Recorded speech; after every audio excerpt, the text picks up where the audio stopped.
Voici le Doc Mayou. Docteur Mayou, bon matin.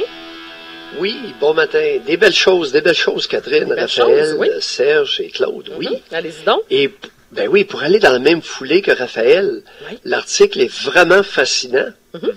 Et non seulement les deux enseignantes ont combiné leurs classes, mais elles se sont permises de séparer les garçons et les filles en éducation physique Oui. en 5e année. Alors, on parle de jeunes de 11 ans, en moyenne. Et ça a donné quoi comme résultat? Écoutez bien ceci. Le fait de fusionner deux groupes permet de séparer les filles et les garçons pour le cours d'éducation physique. Les élèves ont tout de même des cours mixtes une fois par semaine. Et les filles ont gagné en confiance, remarque la professeure d'éducation physique, Caroline Duclos. Intéressant quand même. Ouais. Donc, ouais. vous y Les croyez à différences ça? Hey, ça fait 30 ans que je le dis, que je m'époumonne dans le champ à dire, écoutez, il y a des activités pour les garçons, il y a des activités pour les filles. Et ça a été une grosse journée pour moi dimanche. Ça a commencé samedi avec la victoire impressionnante de Simon Keane contre un géant de 6 pieds 7 pouces. Simon Keane fait 6 pieds 5, donc un adversaire plus grand que lui. Je suis pas sûr qu'il en avait déjà rencontré un 6 pieds 7. Non, je pense pas, non. Bon. Et la lecture dimanche, écoutez, les forces armées canadiennes reconnaissent qu'ils ne déploieront pas les LGBTQ n'importe où dans le monde, parce qu'ils ont peur de les faire tuer. Ouais. Oh! On va commencer à différencier les genres et les problématiques. Alors, LGBTQ, là, c'est lesbienne, gay, bisexuel, transsexuel, puis le Q, je ne sais pas pourquoi. C'est un acronyme. Je vais aller vérifier. Ouais, va vérifier. Non, honnêtement, j'ai un blanc de mémoire ce matin. Mais, Ouais, le Q, je ne sais pas pourquoi. Mais c'est une très bonne nouvelle annoncée par un lieutenant-colonel des Forces armées canadiennes. Et, pas plus tard que la semaine dernière, je mentionnais qu'il est dangereux d'envoyer des femmes militaires, des femmes soldats, qui peuvent être faites prisonnières dans plusieurs pays, particulièrement au Moyen-Orient. Oui. Alors, pour ceux qui n'ont pas compris, là, c'est qu'elles vont être violées solides. Oui, ben c'est OK? ça. Oui, tout à fait. Alors c'est ça, c'est une bonne nouvelle. Alors, on a la réponse, Dr Mayou. Oui, le Q est pour queer. Vous Ah vous oui, souvenez queer, ce c'est que ça. Cœur de pirate avait dit, là? Oui, qu'on comprend toujours pas la définition, là, mais bon. Ouais, ben là, ouais, OK. En tout cas, tout ça pour dire que c'est les ceux qui ont des orientations sexuelles qui sont pas, qui sont une variante là, de la normalité. Oui, c'est bien dit. Mais, ceci étant dit, Catherine, samedi midi, Donc, vous êtes dur à suivre ce matin, on passe de samedi soir, demain, là, on revient à samedi midi. OK, Oui. je vous suis. OK, allez-y. Oui, ben, des différences déjà, dans la même Oui? période. OK, parfait. Écoute, c'est parce que là, j'ai été interpellé. Samedi midi, j'ai vraiment été surpris. Ah, J'étais en train de faire ma sieste et puis le procès de Bill Cosby qui a été Ouais. annulé. Mistrial. ouais. Les jurés ne se sont pas entendus sur un verdict unanime. Mhm. Mais Catherine, il y a eu une témoin Oui. qui a été entendue et Bill Cosby n'a pas témoigné. Non. C'est un drôle de procès, Dr Mayou. Mais votre point, Là, c'est écoute, quoi par rapport à ça? Ben là, mon point, c'est qu'écoute, Jean-Pierre Rancourt a confirmé que c'était rare, c'était vraiment rare. Mais Jean-Pierre n'a pas donné d'explication. Comment un procès avec un témoin peut être annulé alors que celui qui est incriminé, l'accusé, témoigne même pas. Oui. Écoute, là, on n'aura pas le choix que de faire un parallèle avec l'affaire de Yann Gomeshi à Toronto. 3 femmes qui témoignent contre lui témoigne pas, il est acquitté. Trouvez l'erreur. Ouais, Il y a mais- quelque chose d'interpellant. Oui, mais c'est drôle, moi, je vois pas tant de points en commun que ça. Je trouve ça très différent comme situation. Il y avait beaucoup plus de femmes, de plaignantes entendues au procès de Gomeshi. Non, il y en a juste une. Les autres n'ont pas témoigné. Parce Au que procès de Gomeshi? c'était fort clos. Non, excuse-moi, il y en avait Non, trois. non, c'est ça, il y en avait Excuse-moi. 3, exactement, au Il y procès en de avait Bill 3. Cosby. Mais la couronne voulait en faire présenter d'autres. C'est ce que eux souhaitaient et ça n'a pas été accepté. Ouais, ben c'était prescrit, semble-t-il. Prescrit pénalement aux Ouais. États-Unis. Oui, mais c'est parce que je trouve ça bizarre. Comment. Je trouvais ça difficile pour le jury de baser un jugement. T'as entendu une présumée victime, puis celui qui est accusé, bon, tu le fais pas entendre. On va dire une affaire, c'est pas facile de poser un jugement. Ça me surprend pas que ce soit pas entendu. Mais normalement, ça devrait être plus facile. Ah oui? Ah Il y a ben. une personne qui... Ben oui, son témoignage n'a pas été contredit. Oui, non, je comprends, mais en même temps, c'est une personne, puis le gars qui est accusé, tu l'entends pas. Fait que je veux dire que tu te bases sur pas grand-chose pour... quand même des accusations importantes là, d'agression sexuelle. Tu te bases sur les éléments en preuve, qui est le témoignage non contredit d'une femme. Oui. J'ai hâte de voir. Là, on parle déjà d'un nouveau Écoute, procès. la couronne, comme crédibilité, là, écoute, c'est très interpellant. Et j'ai l'impression que, moi, j'aurais aimé que Jean-Pierre Rancourt pousse sa réflexion plus loin.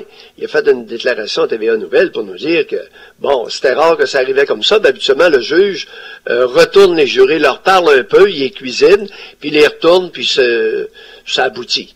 Tu comprends? Oui. Ça, c'est l'expérience de Jean-Pierre Rancourt qui a une longue... oui. J'ai hâte de voir, parce que là, on parle déjà de la possibilité d'un deuxième procès. C'est ce que le procureur du comté de Montgomery a annoncé presque tout de suite après. Donc, il demanderait un second procès. Je sais pas, Dr. Mayou, ça me... Ouais. Je trouvais ça... Très interpellant. Il faudrait demander à des avocats, il faudrait demander à François Vigent qu'est-ce qu'il en pense. Oui, remarquez que François Vigent fait pas du criminel, là, mais il faudrait peut-être... Oui, mais il est quand même avocat, puis il trempe là-dedans. Là. Il se trempe le bout du pied assez régulièrement là-dedans. Oui, on pourra lui poser la question mercredi lors de sa dernière chronique cette semaine, parce que vendredi, on fait relâche. Je veux revenir sur le... Oui, allez-y. Oui, juste avant de terminer là-dessus, écoute, au niveau des différences de genre, pour revenir aux différences de genre, Martine Desjardins s'est fait aller et elle commence à différencier les rôles parentaux. Elle a affirmé pas plus tard qu'hier, qu'il existe des caractéristiques propres au père. Attends, remettez-nous en contexte. Là, Martine Desjardins, elle parlait de quoi exactement? Là? Des caractéristiques propres au père. Okay. Toujours dans le sens, dans la foulée des différences de genre. Les garçons, les filles. Les pères, les mères. Les hommes, les femmes. Que ce soit à l'école, dans les forces armées, dans le rôle à la maison, dans le rôle de parent. Il y a des différences de genre. Oui. On peut pas... c'est pas interchangeable. Non. C'est pas l'équivalent. Mais on le sait pas mal, par exemple. Mais qu'est-ce qu'elle nous a appris de nouveau là-dedans? Mais on parle de Martine Desjardins, l'ancienne leader étudiante, là? On parle... Oui, exactement. Martine Desjardins qui fait une chronique dans le Journal de Montréal. OK, ça, c'était celle d'hier? Oui. Ah bon, OK. Et elle affirme qu'il existe des caractéristiques propres au père. Imagine, toi. Et elle écrit, des recherches récentes montrent que les jeux de bataille entre les pères, principalement leurs fils, sont bénéfiques pour l'apprentissage des enfants. Ces derniers arrivent à mieux contrôler leur agressivité en vieillissant et donc réussissent mieux à l'école. Les pères permettent aussi aux enfants de mieux contrôler leur prise de risque. Est-ce que tu savais ça, Catherine? Ça veut dire... Moins surprotecteur. Et il met une parenthèse, c'est une moyenne. Claude, c'est une moyenne. Là, malheureusement. Ouais. Moins surprotecteur. Ils permettent souvent aux enfants de prendre des risques en toute sécurité. Ça, toute sécurité, elle en a. Tu sais, trop, c'est comme passé, là. Mais moi, Par exemple, faire des barreaux au parc sans que le père tienne son enfant durant le trajet. Alors, il y a des différences. Et ça fait du bien parce que, tu sais, les différences de genre, là, j'ai l'impression parfois de radoter un peu là-dessus, sur l'importance de bien identifier, est-ce qu'il y a des caractéristiques de genre entre les garçons et les filles, entre les hommes et les femmes dans les forces armées, entre les pères et les mères. Et timidement, du bout des doigts, on commence à reconnaître que c'est pas tout à fait pareil. Il y a vraiment des caractéristiques et des réactions aux différences de genre, ou aux genres eux-mêmes. Mais moi, ce que j'aime, entre autres, dans ce qu'elle écrit, C'est lorsqu'elle dit, lorsque j'enseignais au baccalauréat, j'expliquais souvent à mes étudiants qu'il fallait arrêter de toujours récompenser les pères pour des tâches que les mères font aussi naturellement. Venir reconduire leurs enfants à la garderie ou assister aux rencontres de parents. J'avais l'impression que chaque fois qu'un père était dans la salle, il fallait faire une fête et souligner ce fait. Comme si les mères présentes n'étaient pas aussi héroïques que ce père en prenant de leur temps pour venir aux rencontres. J'aime ce bout-là parce que ça me fait penser, Dr Mayou, quand un père, mettons que la mère sort le soir, là, s'en va faire un petit 5 à 7 avec ses amis de filles, il y a des pères qui disent « Ah oui, je suis de garde ce soir ». Mais là, tu gardes tout de même pas tes propres enfants. Comprenez? Je trouve qu'on a tendance à souligner davantage. On dirait qu'un père qui participe à une rencontre, écoute, c'est quasiment fête au village. Je comprends son point. On dirait qu'on a besoin de survaloriser certains pères. Peut-être qu'on les... Je sais pas. Ça me fait toujours sourire, cette espèce de façon héroïque de présenter le comportement masculin. Il y a un autre volet qui est d'en profiter pour exprimer son mépris envers le masculin. Finement fait aussi. Il y a cette dimension-là. Oui, mais il y a les deux, docteur. Oui. Il y a les deux. Il y a les deux, mais on dirait qu'on a besoin des survaloriser. Ben oui, c'est super. Puis il y a des pères très présents qui font un super boulot auprès de leurs enfants. Tant mieux. Comme il y a des mères aussi qui le font. Puis comme il y a des mères incompétentes, des pères incompétents, tu sais, je veux dire, tout ça est possible. Oui. Mais c'est la reconnaissance dans le paragraphe suivant de caractéristiques propres. Et comme elle le mentionne, puis elle a raison, c'est une moyenne, sur des moyennes de groupe. Alors ça devient sur des moyennes, pas sur des cas individuels. J'ai trouvé ça, c'était une belle journée pour moi hier. Oui, bon. En plus, c'est la fête des pères, Dr Mayou. Vous célébrez ça un peu? Non. Non, pas tellement? C'était tranquille? Ouais. Vous vous remettiez plus de votre combat de boxe? Oui, j'ai dormi parce qu'on est rentré tard. Un combat de boxe qui a été vraiment intéressant.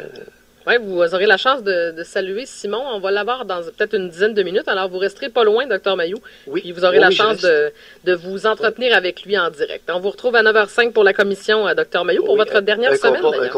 Un combat pas évident, Catherine. Pas évident, le Brésilien. Là, écoute, à 6 pieds 7, là... Et puis, il y avait déjà boxé. Hein. Oui. Non, c'était quand même un bon adversaire. On va reparler avec Simon. Alors, pour ceux qui étaient en salle, on entendait les coups. Ah oui? Ouf. OK. Moi, Ouf. Oui, ouf. Catherine. Oui, 7h24. Donc, restez là, Dr Mayou. On va parler à Simon Key dans à peu près 10 minutes. Sinon, on vous retrouve Et bravo à toi pour l'hommage qu'on t'a rendu dans le Nouvelliste, Catherine. Ah. À l'occasion, il est bon. Il est bon d'être reconnu, à l'occasion. Oui, vous faites référence à l'article de samedi. Je salue d'ailleurs Kim Allary. C'est une belle rencontre pour moi avec la journaliste du Nouvelliste. On a pris un café ensemble. Tu sais, quand tu as l'impression dans la vie que tu rencontres quelqu'un que tu as déjà rencontré, ça a été une rencontre assez facile. Alors, oui, mais c'était bien sympathique comme article. Merci, Dr Mayou. Et tout à fait mérité, Catherine. Vous êtes fin. Tout à fait, sans aucune nuance. C'est rare que je suis sans nuance. Sans réserve. J'ai presque le goût d'arrêter ça là. 7h25.